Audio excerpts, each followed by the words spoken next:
ஜெயிக்கணும் ஜெயிக்கணும், அடுத்த டார்கெட்டு, நான் சிகரத்தை தொடுவேன், மலையை முறிப்பேன், எல்லாம் எங்கே இருக்கணும்? பிஸ்னஸில். நீ அவ்வளோ ஓடி உனக்கு எவ்வளோ கிடைச்சிது? நீ 1 லட்ச ரூபாய் நோக்கி ஓடுற, உனக்கு 10,000 ரூபா தான் கிடைச்சிது. பரவாயில்ல, இந்த 10,000 ரூபாய் இன்னைக்கு கிடைச்சிருக்கு. அப்போதான் உனக்கு அந்த போதுங்கிற மனசு, பொன் செய் மருந்துங்கிற பழமொழி அப்போதான். ஓடும்போது இல்லை. நீ ஓடும்போது 1 லட்சத்தை நோக்கி தான் ஓடணும், வெறி கொண்டு ஓடணும். உன்னால முடிஞ்ச அளவு உசுரை கொடுத்து ட்ரை பண்ணு.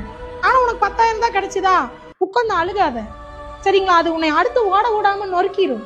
பரவாயில்ல, இந்த நான் ஓடுனதுக்கு 10,000 ரூபா தான் கிடைச்சிருக்கு, நான் இது எனக்கு போதும், அப்போ நான் இன்னும் இதை விட ஓடுவேன்.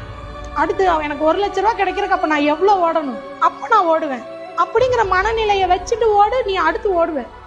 அந்த இடத்துக்கு தான் சொல்கிறது, உனக்கு போதுங்கிற மனசு வேணும், அதிகமாக ஆசைப்படாதேன்னு. ஓடும்போது இல்லை, புரியுதுங்களா? இங்கே சாக்கு தேடுறவனுக்கோ, சோம்பேறித்தனம் படுறவனுக்கோ, இல்லை உழைக்கிறதுக்கு தயாராக இல்லாமல் டைம் பாஸ் பண்ணுறவனுக்கோ இங்கே இடம் இல்லை தம்பி. நீ பிஸ்னஸ் பண்ணுறக்கே தகுதி இல்லாத, புரியுதுங்களா? பிஸ்னஸ் பண்ணுறதுக்குன்னு நான் சொன்னேன்ல, ஒரு மைண்ட் செட் வேணும். இந்த மைண்ட் செட்டு தான் உங்களுக்கு வேணும்.